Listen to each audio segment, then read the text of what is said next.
टैयोंग के ब्रिटेन में आए हुए काफ़ी टाइम हो गए थे और टैयोंग के बिहेवियर में काफ़ी चेंजेस आ गया था इतने ही टाइम में। इसके लाइफ में जो भी कुछ हुआ था वो भुलाना काफ़ी मुश्किल था।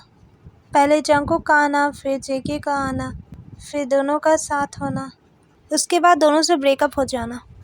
अब वो अकेले है और अभी तक सभी को पता चल गया था कि जेके और जंगकुक दोनों ब्रदर है और वो दोनों बिल्कुल सिमिलर दिखते। जैसे कि आप लोगों को पता ही है, जंगकुक काफ़ी फेमस था क्योंकि वो सबसे अच्छा पुलिस ऑफिसर था और दूसरी तरफ जेके जो पहले लोगों का हेल्प करता था, लोगों के लिए बहुत कुछ किया था उसने, लेकिन अब वो माफिया बन चुका है। ये तीनों अलग अलग जगह पर थे। टैयोंग ब्रिटेन में था, जंगकुक अमेरिका में था और जेके फ्रांस में था। जिमिन आया था टैयोंग के घर पे और वो उससे मिलता है और कहता है, टैयोंग मैं क्या सोच रहा हूँ, हम लोग कैंपिंग के लिए चलते हैं ना, तुम बस रेडी हो जाओ, हम लोगों ने इंतजाम कर लिया है। जिमिन के बहुत कहने पर टैयोंग रेडी हो जाता है। टैयोंग अपनी मॉम से पूछता है, मैं क्या कैंपिंग के लिए जा सकता हूँ? तब उसकी मॉम कहती है, हाँ तुम जा सकते हो, तुम्हारा मूड भी अच्छा हो जाएगा वहाँ जाकर। इसके बाद जिमिन और टैयोंग वहाँ से निकल जाते हैं। ये दोनों काफ़ी अलग जगह पर गए थे। टैयोंग को इस जगह के बारे में कुछ पता भी नहीं था। इन लोगों ने कैंपिंग लगाया था और कुछ देर बाद रात हो गया था। फिर ये लोग उस कैंपिंग में ही रहते। रात हो गया था काफ़ी। अचानक जंगली जानवर का आवाज़ आने लगता है जो काफ़ी डरावना था। ये दोनों काफ़ी डर जाते हैं। इन लोगों को समझ में नहीं आ रहा था क्या करे ये लोग बाहर देखते तो देखते काफ़ी अंधकार था, इसलिए ये लोग कैंपिंग के अंदर ही बैठे थे। धीरे धीरे आवाज़ और ज़्यादा तेज हो रहा था। इन दोनों को समझ में भी नहीं आ रहा था क्या करे, कैसे बचेंगे। टैयोंग कहती, इतना घना जंगल है, कैसे यहाँ से बाहर निकले और कैसे खुद को बचाएंगे? आज हम इस जंगली जानवर के शिकार ना हो जाए। जिमिन कहते हैं, मुझे भी डर लग रहा है, मुझे नहीं पता था कि इतना डेंजर जगह है ये, नहीं तो मैं यहाँ नहीं आता कभी। बहुत ज़्यादा हिम्मत करके ये दोनों कैंपिंग से बाहर निकल जाते हैं। आवाज़ काफ़ी तेज आता है, जंगल से एक जानवर निकलता है। ये दोनों उस जानवर को देखकर काफ़ी डर जाते हैं। तभी अचानक उस जानवर के ऊपर हमला हो जाता है। ये दोनों चिल्ला देते हैं, बचाओ! कोई है क्या जो हमारा हेल्प कर सके? जिमिन कहता है, कोई हमारा हेल्प नहीं कर सकता है इस जंगल में, कोई नहीं आता इस जंगल में। तभी एक आवाज़ आता है, कौन हो तुम लोग और इस जंगल में क्या कर रहे हो? तुम्हें नहीं पता है ये कितना घना जंगल है? इसमें जानवर रहते हैं और वो लोगों का शिकार करते हैं। जब यहाँ पर बोर्ड लगा हुआ है फिर तुम लोग यहाँ क्यों आए? जिमिन कहता है, हम कैंपिंग करने आए थे। तब वो कहता है, ये कैंपिंग का जगह है, रात में रहना खतरे से खाली नहीं है यहाँ पर, यहाँ से जल्दी निकलो।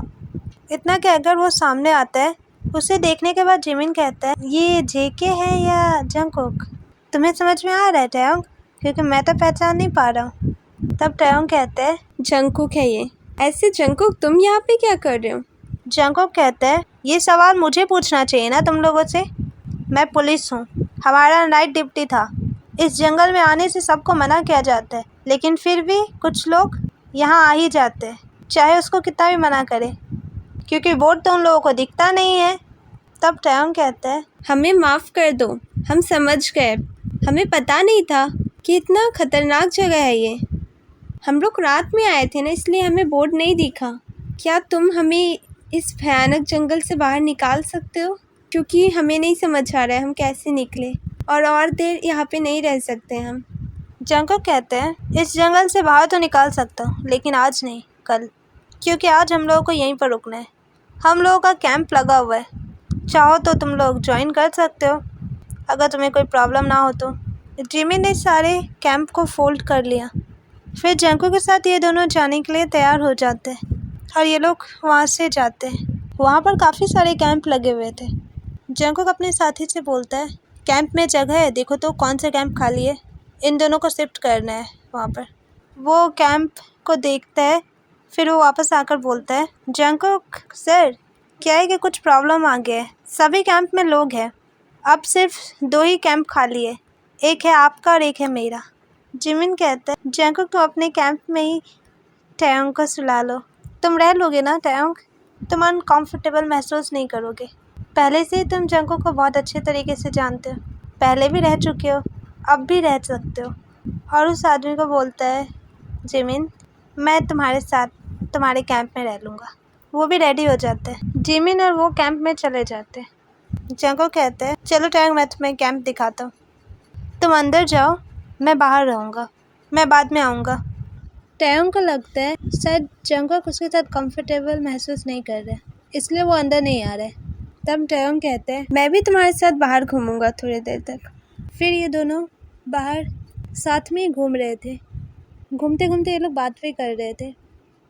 टैंग कहते हैं, कितना समय बीत चुका है ना, तुम्हारी लाइफ में भी काफ़ी चेंज आ गया होगा। जंको कहते हैं, टाइम तो बीत गया है, लेकिन मुझ में कोई चेंजेस नहीं आया है। मैं पहले जैसा ही हूँ, अपना काम कर रहा हूँ और बाकियों से मतलब नहीं रखता। काफ़ी फ्रीडम लाइफ है मेरा। लेकिन तुम्हारी लाइफ में भी कोई चेंजेस नहीं आए हैं, बिल्कुल पहले जैसे हो वैसे ही फ्रीडम लाइफ तो नहीं है। ऐसे ही जंको का टैंग बातें करते हैं और काफ़ी टाइम तक घूमते हैं। दोनों एक दूसरे के साथ काफ़ी कंफर्टेबल महसूस भी कर रहे थे और एक दूसरे से बातें कर रहे थे। लग नहीं रहा था जैसे इन दोनों का ब्रेकअप हो चुका है। बहुत टाइम जब बीत जाता है घूमते घूमते, तब जंको कहता है, चलो अब तुम्हें भी सो जाना चाहिए, हम लोग को कैंप में जाना चाहिए वापस। फिर काफ़ी टाइम बाद ये लोग कैंप में वापस आ जाते हैं और अंदर चले जाते हैं। टैंग को भी जंको के साथ बातें करके काफ़ी अच्छा लग रहा था। यहीं से इन दोनों का लाइफ का नया शुरुआत होने वाला है। ये दोनों तो आगे जाकर मिल सकते हैं, लेकिन अगर मिलते हैं तो इन लोगों को ये नहीं पता है कि जेके तो अब माफिया बन चुका है। वो इन लोगों के लिए खतरा बनने वाला है। जेके जब लौटेगा बहुत बड़ा खतरा बन के लौटेगा। मुझे पता है ये बहुत छोटा हुआ, इसमें कुछ हो भी नहीं पाया। क्या है ना, मेरे पास टाइम का बहुत कमी है, इसलिए मैं नहीं बना पा रही हूँ जल्दी से। और ऐप में भी वीडियो बड़ा नहीं बनता है, इसलिए मैं जो एपिसोड लाऊंगी वो छोटा छोटा ही होगा। सो आज के लिए इतना ही। Thank you for watching this video. Like, share and subscribe.